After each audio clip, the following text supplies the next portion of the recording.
Hello friends, দেখো আজকে তোমাদের কাছে আমি কি নিয়ে চলে এসেছি। সুরূপার রন্ধনশালায় সুরূপা কিন্তু হাজির হয়ে গেছে অন্য দিনের মতো।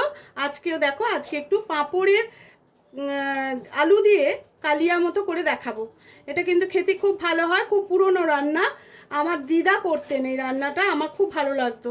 তাই জন্য আমি ভাবলাম আমি তোমাদের সঙ্গে শেয়ার করি। খুব মনে পড়ছিল এই তরকারিটার কথা। এই এই এই পাঁপড়ের ঝাল বলতো, আলু দিয়ে পাঁপড়ের ঝাল হোক, কালিয়া হোক, যেটাই বলতে পারো। আর আমার শ্বশুরবাড়িতে বলতো পাঁপড়ের কালিয়া।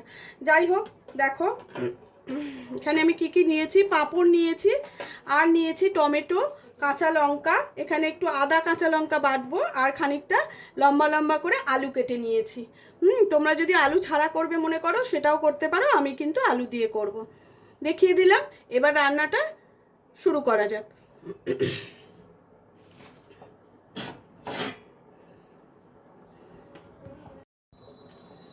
দেখো আমি এখানে কড়া চাপিয়ে দিয়েছি, গ্যাসটা জ্বালিয়ে দিয়েছি।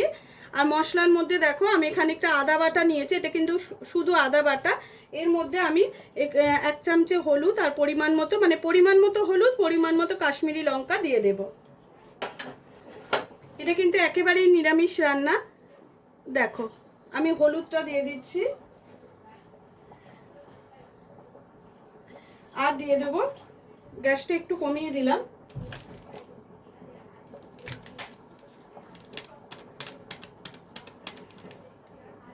আমি আমার পরিমাণ মতো লঙ্কাটা নিয়ে নিয়েছি। এবারে এটাকে জল দিয়ে একটু মেখে রেখে দেব।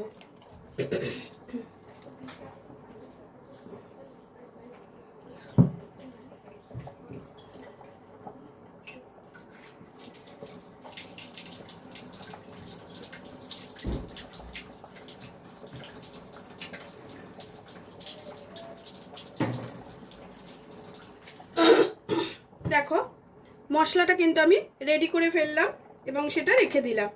এইবারে ফার্স্ট কাজ হলো আমার, কড়াতে সর্ষের তেল দেব।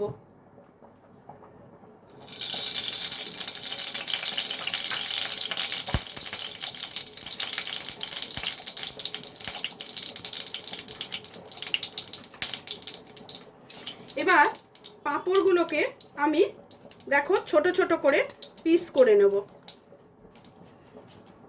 তোমরা যেমন করে খুশি পিস করতে পারো, আমি এইভাবে ছোট ছোট টুকরো করে নিলাম। এবার পাঁপড়গুলোকে একে একে ভেজে আমি তুলে নেব।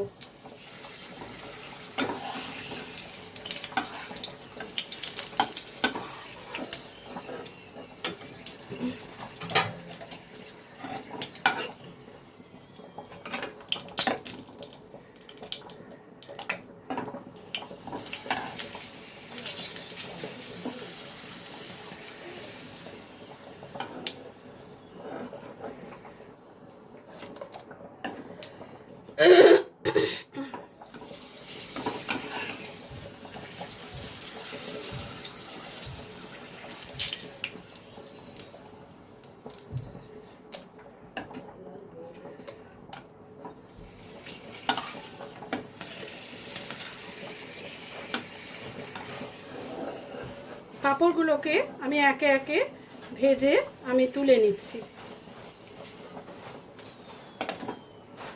আরো কিছুটা পাঁপড় ভাজবো।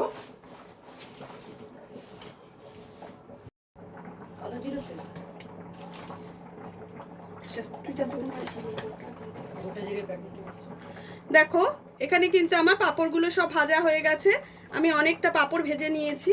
এইবারে আমি কড়াতে খানিকটা শুকনো লঙ্কা আর গোটা জিরে ফোড়ন দেব।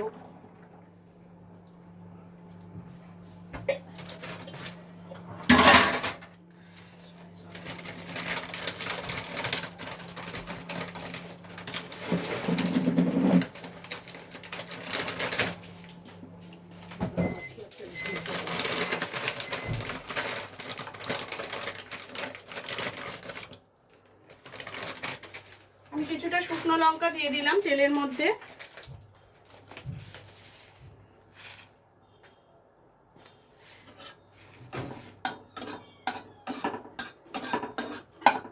লঙ্কাটা একটু ভাজা হলে আমি ওর মধ্যে দিয়ে দেব, দেখতে পাচ্ছ তো লঙ্কাটা, লঙ্কাটা একটু ভাজা হয়ে গেছে, এবার দিয়ে দেবো গোটা জিরে। গোটা জিরেটা ফোড়ন দেওয়ার পরেই আমি ওর মধ্যে দিয়ে দেবো আলুগুলো। আমি তারপরে আদা আর কাঁচা লঙ্কাটা বেটে নেব। দেখো আলুগুলো আমি এর মধ্যে দিয়ে দিচ্ছি। যদিও আমি আদা বাটা নিয়ে নিয়েছি, তোমাদের দেখিয়েছি। এই কাঁচা লঙ্কাটা একটু থেতো করে নেব।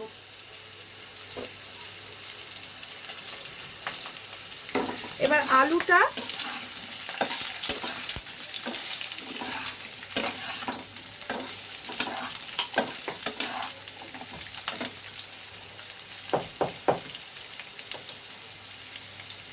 আমি একটু আলুটা আস্তে আস্তে তেলের সঙ্গে নেড়ে নেব।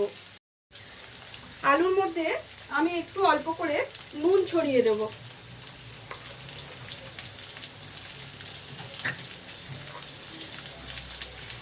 আমার কিন্তু এই মশলাটার মধ্যে সব কিছু দেওয়া আছে।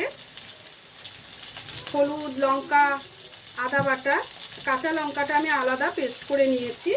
আমি একটু হলুদ গুঁড়ো আর নুন দিয়ে আলুটাকে নেড়ে নেব।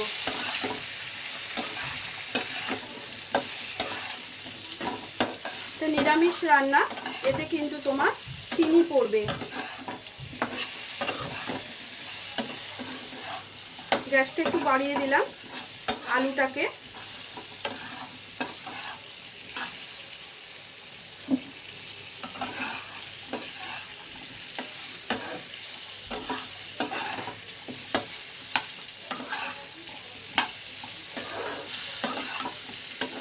দেখো ভাজা ভাজা হয়ে গেছে আলুগুলো।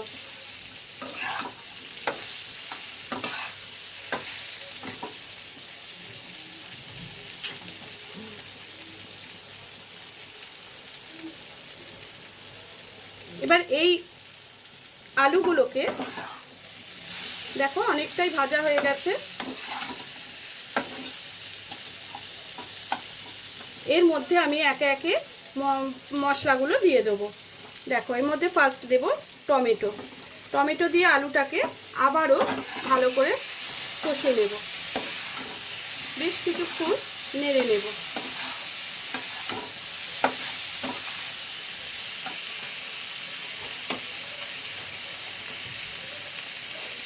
দেখো এখানে খানিকটা কাঁচা লঙ্কা আমি বেটে নিয়েছি। সেই কাঁচা লঙ্কাটা খুবই কম।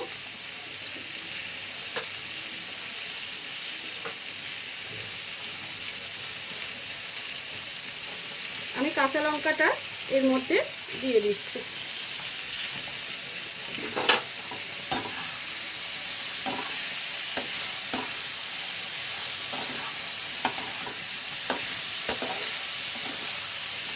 দেখো একটা সুন্দর কালার এসেছে, বুঝতেই পারছো। এবার এর মধ্যে আমি এই যে মশলাটা করে রেখেছি, শুকনো লঙ্কা, তারপরে হলুদ, আদা বাটা, এতে বিশেষ কিছু মশলা কিন্তু লাগে না। অনেকে ধনে জিরে দেয়, কিন্তু আমি দিই না।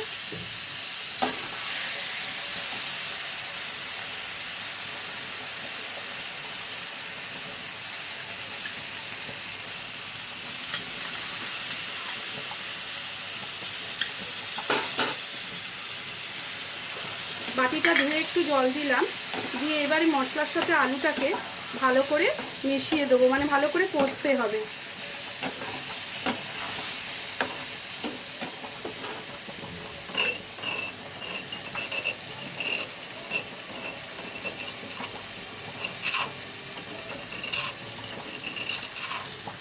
কাঁচা লঙ্কার এই অংশটুকু ছিল, এটুকু আমি দিয়ে দিলাম এতে।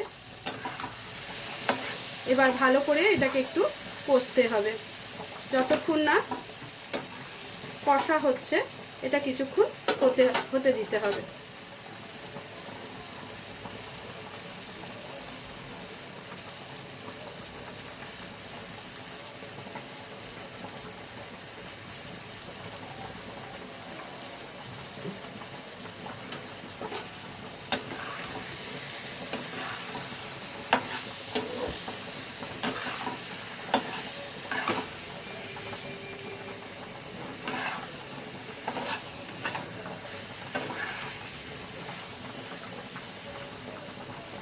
দেখো এবার কিন্তু এতে আস্তে আস্তে তেলটা ছেড়ে যাচ্ছে।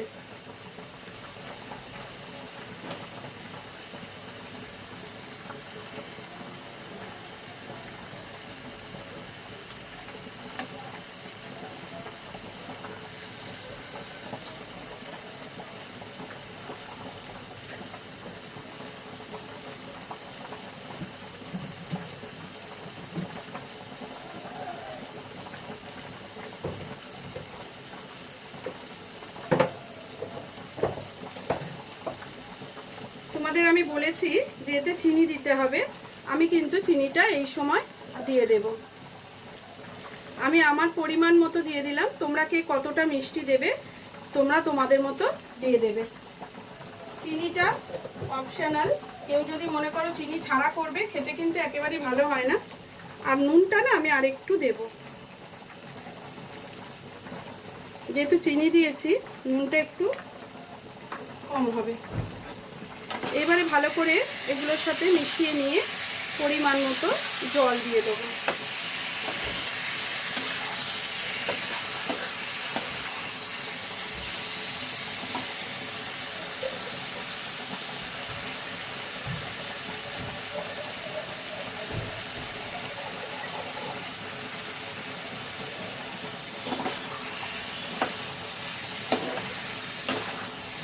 এবারে এর মধ্যে জলটা দিয়ে দিচ্ছি।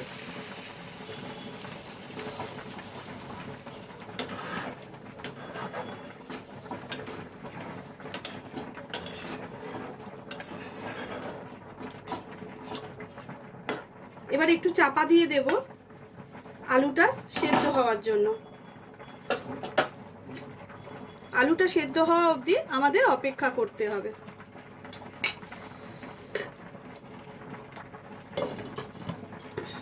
চাপা দিয়ে দিলাম, আলুটা সেদ্ধ হওয়া অবধি আমরা একটু অপেক্ষা করব, তারপর ঘুরে আসছি।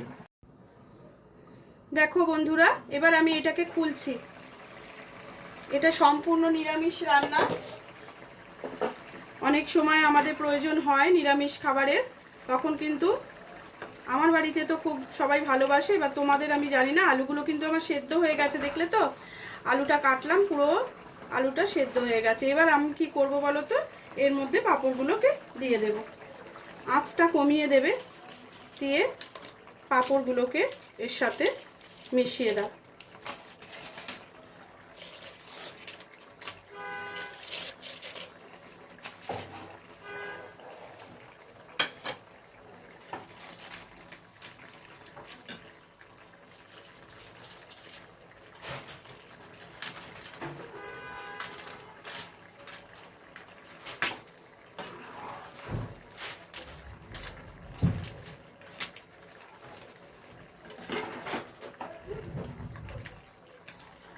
এই ঝোলগুলোকে আস্তে আস্তে একটু করে তুলে তুলে পাঁপড়ের মধ্যে দিয়ে দিয়ে পাঁপড়গুলো এর সাথে মিশিয়ে দিলেই ভালো।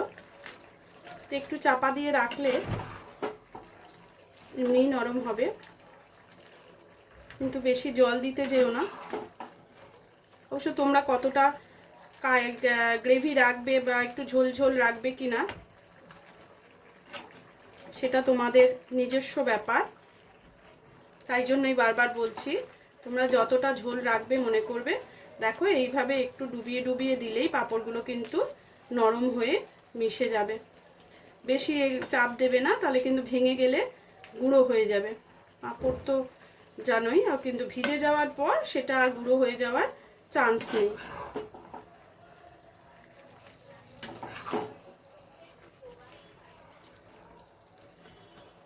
দেখো এটা সুন্দরভাবে মিশিয়ে দিয়েছি। আমার রান্না কিন্তু অলমোস্ট ডান, আর একটুখানি হলেই কিন্তু এটা হয়ে যাবে। এটা কিন্তু খুব বেশি ঝোল থাকে না। এবার তোমরা যদি মনে করো যে এটা একটু ঝোল ঝোল করবে, তাহলে আর একটু জল দিতে পারো। পাঁপড়ে কিন্তু কিছুটা জল কিন্তু টেনে নিয়েছে। এটা প্রায় গামাখা হয়ে গেছে। হ্যাঁ, এবার আমি গ্যাসটা বন্ধ করে দিচ্ছি।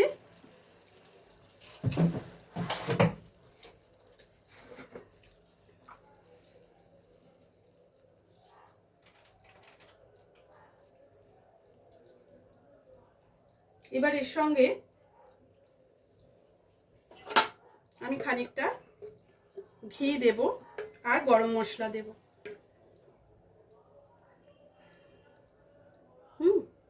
ঘি আর গরম মশলা সহযোগে এটাকে কিন্তু নামাবে, তবে কিন্তু এর টেস্টটা বেশি ভালো লাগবে।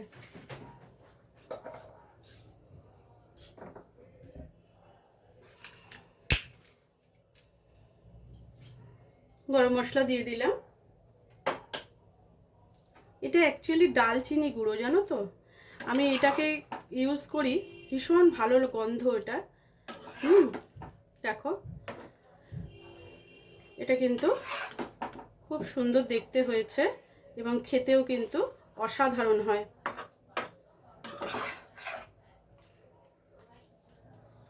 এই পাঁপড়ের কালিয়া দিয়ে ভাত খেতে ভীষণ কিন্তু ভালো লাগে। হয়ে গেছে আমার পাঁপড়ের কালিয়া, এবার আমি সার্ভ করে তোমাদের দেখাচ্ছি। Just a minute. দেখো এবারে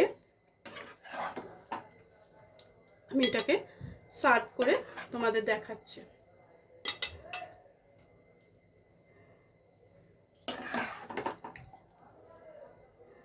এটা কতটা লোভনীয় হয়েছে দেখো।